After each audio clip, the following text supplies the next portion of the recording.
지난 주말 집회가 굉장히 뼈아팠나 봅니다.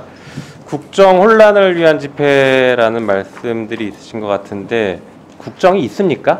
뭐 있어야 혼란이 있고 말고 하죠. 오늘 어떤 날입니까? 국회에서 시정연설, 대통령이 와서 시정연설 해야 됩니다. 앞으로 2025년 예산 이렇게 편성했으니까 국회에서 심의해서 우리가 잘 쓸 수 있게 결정해 주십시오라고 국민의 대표인 국회에 와서 요구를 해야 되는 날인데 대통령이 안 왔습니다. 국정 내팽개치고 지금 어디 가는지 모르겠어요. 음지의 대통령입니다. 음지를 다 숨어들어요. 양지에는 오지도 못합니다. 이런 대통령의 국정을 민주당이 혼란시킨다고요? 혼란시킬 국정이 하나라도 있으면 좀 얘기를 해보십시오. 답답합니다, 진짜. 아무것도 안 하고 있어요. 아무것도. 뭘 해야 저희가 뭐 지적이라도 하지. 맨날 아무것도 안 하면서 민주당이 발목 잡아서 못 한다고요? 아이고, 저희가 맨날 협조하겠다고 하고 있지 않습니까? 민생 관련된 정책 내놓으시라고 적극 협조하겠다고 뭘 내놓지를 않아요. 자, 그리고 볼까요? 아까 잠깐 얘기 나왔는데 아니 예산 지금 말고요. 자, 법원행정처장님. 예. 형사재판에서 진술의 임의성을 피고인이 다투면 임의성이 있다라는 입증을 누가 합니까? 당연히 검사가 해야 당연하죠. 됩니다. 검사에게 입증 책임이 있죠. 예. 네, 연어 술 파티가 있었고 그 술 파티에서 진술이 임의성이 없고 조작됐다라는 주장을 한다라고 하면 거기에 대해서 그 주장이 맞는지 틀린지에 대해서 누가 입증해야 됩니까? 구체적인 사실에 대해서는 제가 말씀드리기는 곤란하지만 모든 이제 형사 유죄 증명을 위한 책임은 검사에게 있다라는 것은 기본 원칙입니다. 네, 맞습니다. 자, 그래서 조금 전에 나왔죠. 쌍방울 법인카드 사용 내역 우리 법무부 장관님도 보셨는데요. 자, 이게 5월 29일 날 쓴 카드입니다. 그런데 공교롭게 그날 이화영, 김성태, 방용철이 똑같이 출정해서 똑같이 저녁 늦게까지 조사받고 똑같이 돌아간 기록이 있습니다. 이런데도 술파티가 없다고요? 검찰이 입증해야 돼요. 방금 이게 기본적인 법리입니다. 진술의 임의성을 다투면은 검찰이 그런 술파티 없었습니다. 진술의 임의성이 있습니다를 입증해야 됩니다. 그 부분 잘 한번 생각해 보시고 판단해 보시기 바랍니다. 시간이 없으니까 답변을 따로 듣지는 않고요. 지적만 할게요. 자, 그리고 특활비 들어가기 전에 이것도 한번 얘기해야 될 것 같은데 특검법 지금 또 얘기하시는데요. 지난주에 대통령 육성이 나왔습니다. 참 여러분들도 이 대통령 밑에서 일하고 계신 우리 장관님들, 정부 관계자들 참 부끄러웠을 겁니다. 얼굴도 들기 힘들 지경이었을 거예요. 야당에 있는 우리조차도 부끄러워서 얼굴을 못 들겠더라고요. 현직 대통령의 수준이 저거밖에 안 되는가? 어떻게 명태균 씨라는 사람에게 대해서 저렇게 겁이 나서 뭔가를 같이 비밀을 공유하는 사람처럼 저렇게 꼼짝 못하고 있는가? 게다가 불법적인 것을 저렇게 쉽게 얘기하면서 공천 거래를 하고 있는가? 정말 너무 부끄럽더라고요. 이런데도 특검 안 한다고요? 이런데도 수사 제대로 안 하고 있는데 이런데도 특검을 안 한다고요? 정말 창피합니다. 거부권 그리고 제2요구 부결된 것들이 반복되고 있다. 달라진 게 없다라고요. 착각하지 마십시오. 대통령의 지지율은 역대 최저로 떨어졌습니다. 이게 현실이에요. 국민들은 다 알고 있어요. 대통령이 자기와 자기 부인에 대한 거부권을 남발하고 있고 범죄를 숨기려고 하니까 지지율로 지금 심판하고 있는 것입니다. 거리에서 대통령 탄핵을 외치고 있어요. 이런 상황인데도 아직도 반성 못하고 특검하면 안 된다고요? 똑같이 부역하는 겁니다. 이 부끄러운 범죄 정부에 부역하고 있는 것밖에 안 됩니다. 하루빨리 꿈에서 깨어나시기 바랍니다. 특활비 한번 보겠습니다. 보여주세요. 검찰청 특활비 보니까 특이하게 이번에 마약 수사를 2배 이상 늘렸네요. 마약 수사 줄어들다가 왜 마약 수사 특활비가 늘어났을까? 이거 이상합니다. 다른 거 특활비 줄이다가 보니까 뭐 늘리고 싶은데 늘릴 게 없으니까 마약 수사 그냥 하나 늘린 거 아닐까요? 이게 지금 마약 사건이 많습니까? 뭐 있었죠. 아주 중요한 사건. 이 정권이 찍어 눌러버렸죠. 마약 수사 좀 하려고 하니까 백혜령 경정을 찍어 눌러버린 그런 짓을 하려고 이 또 찍어 누르려고 이 특활비 주는 거 아닙니까 혹시? 수사 찍어 누르라고? 1분만 더 주시면 마무리하겠습니다. 네. 다음 페이지 보여주시죠. 특활비 제대로 썼습니까? 지난번에 증인 김선은 기자 6만 건 검토했는데 단 한 건이라도 제대로 썼으면 자기가 기사를 쓰려고 했답니다. 단 한 건도 제대로 쓴 걸 못 봐서 기사를 못 쓰고 있답니다. 지금 보십시오. 코웨이 공기청정기 렌탈비 처리하고 파리바게트 할로윈 케이크 샀고 다음 보여주시죠. 전출기념 단체 사진 찍었습니다. 특활비 가지고. 그리고 국정감사 우수 검사 격려로 50만 원 주고. 이게 지금 뭐 하는 짓입니까? 특활비 가지고 사적으로 남발하고 있지 않습니까? 범죄 아닙니까? 게다가 가장 최근에 서울중앙지검에서 뭘 했습니까? 김건희 여사에 대해서 명품백 수수 무혐의, 그리고 주가 조작 무혐의 했죠? 법무부 장관님, 예. 10월달, 9월달, 10월달, 8, 9, 10월달 서울중앙지검의 특활비가 얼마가 내려갔는지 한번 확인해보고 싶습니다. 이 무혐의하고 성과급 파티한 거 아닌지 매우 궁금합니다. 온 국민이 궁금해할 것 같아요. 무혐의하고 성과급을 도대체 얼마나 줬을까, 얼마나 받았을까 한번 자료 내보시죠.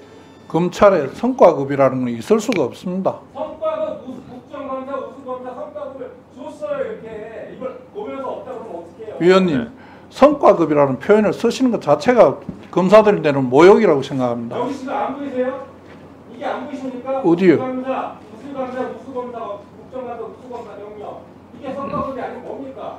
아니 저거는 이걸 지금 보고 지금 왜 거짓말을 하세요? 위원님 지금 말씀하시는 건 지금 이게 성과급. 뭐 아까 10월달 무슨 사건과 관련돼서 말씀하셨는데 지금 전혀 다른 내용이지 자. 않습니까?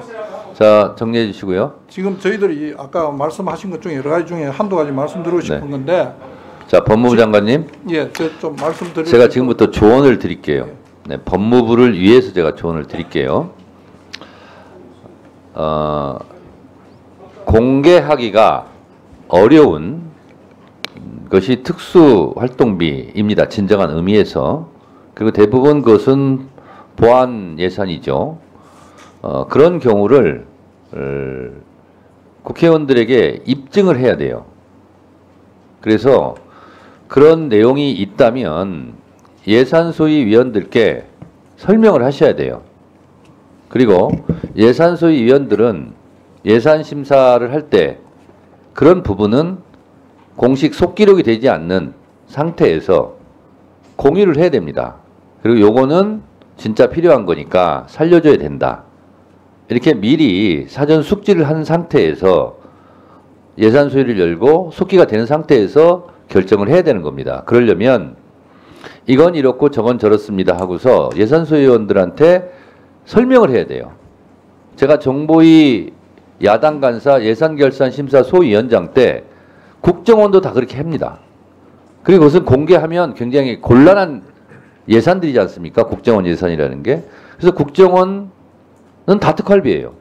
그래서 그것도 그래서 제가 일일이 너댓 시간 그걸 다 숙지한 상태에서 회의를 정식 열지 않고 정보위 예산결산 소위원들한테 요건 요렇습니다. 요건 요렇습니다. 요것은 살려야 될 것 같습니다. 요것은 죽여야 될 것 같습니다. 이것을 미리 다 하고 그 다음에 정식 회의를 해서 처리를 하거든요. 국정원도 다 그렇게 합니다. 근데 유감스러운 것은 제가 제 질의 때 이따 한 말씀 드리겠습니다만 정보 예산을 공개하는 게 어디 있습니까? 법무부는 지금 정보 예산을 공개시켜 놓고 이만큼 할 겁니다. 라고 얘기하는 거예요. 그거는 박지원 의원님 국정원장 하셨으니까 국정원법 위반일 수도 있습니다. 특활비를 정보 예산을 공개하는 것 자체가 지금 공개돼 있어요. 저도 이따 질의하려고 준비하고 있는데 그러니까요. 그렇게 하시면 안 되고 법무부에서 그러한 노력들을 해야 되는 거예요. 그리고 국정감사 때 계속 얘기 나왔지 않습니까? 입증을 해라. 입증을 하지 않고 어떻게 국정원도 다 입증을 합니다. 비공개회의 때. 그렇게 하지 않고 그냥 무작정 이거 해주십시오. 그러니까 김용민 의원도 지금 얘기했듯이 무슨 격려금, 명절 떡값 그리고 검찰 특수활동비를 왜 주유소에서 씁니까? 왜 상품권으로 씁니까? 왜 대형 마트에 갔습니까? 왜 그래요? 대형 마트에서 수사합니까? 그리고 왜 12월 달 되면 무슨 보도블록 교체하듯이 12월 달에 그렇게 예산을 막 두세 배 막 더 씁니까? 그리고 왜 하필이면 설날 전날, 추석날 전날 그 특수활동비가 많이 쓰입니까? 이런 걸 입증 못하니까 삭감하겠다는 거예요. 무작정 삭감하겠다는 것이 아니라 입증하지 못하는 예산은 전액 삭감하겠다는 거예요.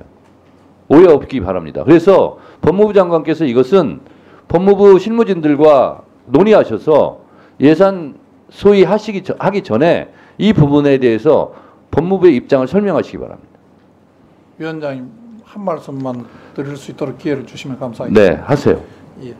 위원장님 말씀하시는 위원장님께서 경험하신 정보위 관련은 뭐 국정원 예산이고 국회의원 및 국정원법에 따라서 모든 심사 과정이 비공개로 되고 있는 것으로 알고 있습니다. 그리고 그에 따르는 공개나 누설에 대한 책임도 규정되어 있는 것으로 알고 있습니다. 그렇지만은 뭐 안타깝게도 법사위 이 예산 심사 과정에서는 그런 보완책이 없기 때문에 저희들 나름으로 조금 어려움이 있다는 것도 말씀드리고 싶고요.